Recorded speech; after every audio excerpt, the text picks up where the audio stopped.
Shri Saket Gokhale. Thank you very much, sir. Sir, today is my maiden speech in this august house. And I wish to thank my leaders, Mamata Banerjee, Abhishek Banerjee, and my party, Trinamool Congress, for this opportunity. You have 8 minutes. It is maiden speech. Maiden speech, sir. So, Leader of the House, I would be very grateful, we'll sir. make it 10 minutes. Thank you, sir. Thank 10 you. minutes. Thank you, sir. Thank you. I understand. He agrees. He's a reasonable member, and I know he's very sharp, very intelligent. Thank you, sir. Thank you. He will monetize every second of it. Thank you, sir. Nice. Sir, I want to start with a short story today. Please start. Go. By the famous Danish writer Hans Christian Andersen. The story goes that there was once a very famous emperor who was extremely self-obsessed with himself and his clothes. He had no interest in his kingdom or in the welfare of his people. All that the emperor did every day was sit in his wardrobe while the ministers around him kept telling him how beautiful his clothes are and how great he is. One day, two cheats came to his kingdom while pretending to be tailors and offered to make new clothes for the emperor because he loved new clothes. The tailors promised to make an exquisite suit for the king with special properties. The new suit, they said, would be the finest clothes that the emperor had ever worn. But there was one special feature.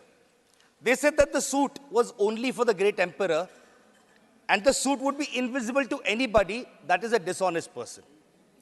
Several ministers of the emperor went to the fake tailors while they were making this suit.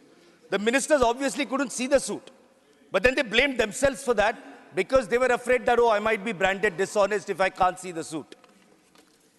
On the day of the great procession, the emperor went on to try the new clothes. He himself couldn't see those clothes, but obviously he did not want to claim that he's dishonest, so he went along with it. The emperor then put on his new suit and started a procession through the city. People across the kingdom had heard about the emperor's new clothes, which were so special they would be only visible to those who are honest. So out of fear, the people started screaming, oh, what beautiful clothes, what lovely clothes, because nobody wanted to be seen as dishonest or anti-national. And then suddenly one innocent child screamed from the audience, what is wrong with all of you? The emperor is naked. And this is precisely what the claims in this white paper on the economy are. They are the emperor's invisible clothes. My honorable minister colleagues here will spend hours talking about how beautiful these invisible clothes of a great emperor are. But the truth of our economy, as shown in this white paper, is that the emperor is naked. But we all have to admit one thing. This white paper is magical. Magical because after reading this white paper, I realized that something called demonetization never happened. I remember a few years ago, the Prime Minister showed up on our TV screens one fine evening and said in the next 2-3 hours, 60-70% of our currency will be demonetized. I remember my leader, Mamata Banerjee, at that point. She's not an economist, but she's connected with the hardship of the people on the ground. She said demonetization will be a disaster. And that proved to be right.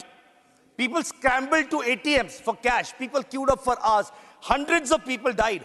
So ATMs had not even been configured for the new notes. They had to recalibrate all the ATMs in the country. That's how disastrously planned this move was. Then the Prime Minister came up with a genius idea. I will scrap 1,000 rupee notes, but I'll bring in 2,000 rupee notes. So the idea was, people are stuffing money in their mattresses, so let me demonetize 1,000 rupees, and let me make it easier for them by bringing a 2,000 rupee note. Only Prime Minister Modi has that kind of vision and genius in him. Sir, after that, a Prime Minister went to Japan, and laughingly in front of a crowd, he said, "Ghar mein shaadi hai, lekin paise nahi hai." Ha ha ha ha ha. That was the level of cruelty and contempt shown for the poor people of India. So what happened after demonetization? 99% of the cash came back into the economy. Which is the reason why they have not mentioned demonetization in this white paper, because they know it was the biggest glaring failure of the Modi government. So there is also the issue of constantly shifting goalposts. This white paper is about 2004 to 2014. When Prime Minister Modi got elected, he said, I'm going to give XYZ by 2018. Then the Honorable Leader of the House, Piyush Goyal ji, would correct that and say, nee, this will happen by 2020. Then Prime Minister Modi said, 2 crore jobs per year, housing for all, doubling farmers' income by 2022. Then that deadline became 2024. But now it has become amazing, sir. Now there is only two things. We will talk about a white paper from 2004 to 2014, or we will talk about 2047. So if you want something, we're not going to talk about the present. You want something, wait for 23 years till 2047. This is what they did with the Women's Reservation Bill.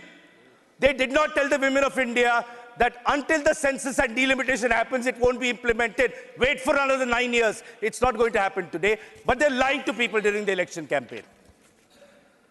So what is amazing is, I was watching the Mood of the Nation survey on TV yesterday. It said over 70% of people surveyed are worried about unemployment. How many times does the word unemployment figure in this white paper? 0. There is no mention of unemployment. This is very funny because Prime Minister Modi had promised 2 crore jobs per year. 2 crore jobs. He said that in his own statement. It's on the record. What is the reality? Sir, in the last 5 years, 2.7 crore jobs have allegedly been created. Prime Minister Modi has met only 35% of his promised target. So therefore, unemployment is not mentioned in this so-called white paper. Prime Minister Modi did try to cover up for it. He went to a TV channel and he said, people selling pakoras outside the channel, they're also employed. But this white paper does not even tell us how many people have started selling pakoras in the last 5 years. That is the dismal state of unemployment, that they can't even tell us how many new pakora sellers they've created. So price rise, it's hurting everybody today. What is the reality? Increasing prices of fuel and food items are breaking the back of the poor and the middle class. People of India are having to use up their savings every month just to pay the bills. So one statistic, one figure, as of last year, household savings of India are the lowest that they've been in the last 50 years. Then, my favorite part, sir. PM Modi said in 2015 that black money will be brought back from foreign countries, which will be equal to 15 lakh rupees in everybody's bank account. Then later, Mr. Amit Shah came and taught us a new word. He said it was just an election jumla. So a new word was added to a dictionary that this was a jumla. Prime Minister Modi also claimed categorically that black money brought from foreign countries would be distributed to the salary class and those who honestly pay taxes. I want to ask through you, sir, to the citizens of India, how many honest tax-paying citizens have got even 1 rupee of that black money in their account in the last 10 years? So in fact, 10.57 lakh crore of loans have been waived off. A big chunk of these loans came from fraud businessmen who were once very happy with Prime Minister Modi. These frauds took up loans, defaulted and left the country. What is more shocking is that central agencies like CD and EBI have not been able to bring these people back or these funds. But these agencies are busy going after opposition leaders. So 95% of cases against politicians by the ED are against opposition politicians. That leaves 5%. You know these 5% are? They are the ones who went into the BJP's washing machine and all the cases against them have stopped. There is not a single BJP leader being investigated for corruption. So since this government, I want to conclude, but this government has brought a white paper on the economy. I have a few suggestions for the government through you. How about a white paper on women's safety? The cover can be decorated with the photo of a famous non-wrestling Lok Sabha member from their party. How about a white paper on the cases of rising hate speech and communal attack on minorities? This white paper can also have a cover with a photo of one of their Lok Sabha members. How about a white paper on the destruction of Parliament and compromising on its security? So here we have two options. We can have that white paper with a picture of 146 suspended MPs who dared to question the Home Minister, or we can have one of their Lok Sabha MPs who has a habit of inviting everybody all and sundry to the Parliament. So on behalf of my party, Trinamool Congress, we reject this white paper, which not only insults the collective intelligence of Parliament, but people of India. Sir, I have about a minute left in the allotted time for my maiden speech. I'm also aware, since it's my maiden speech, the House gracefully indulges me and allows me to speak.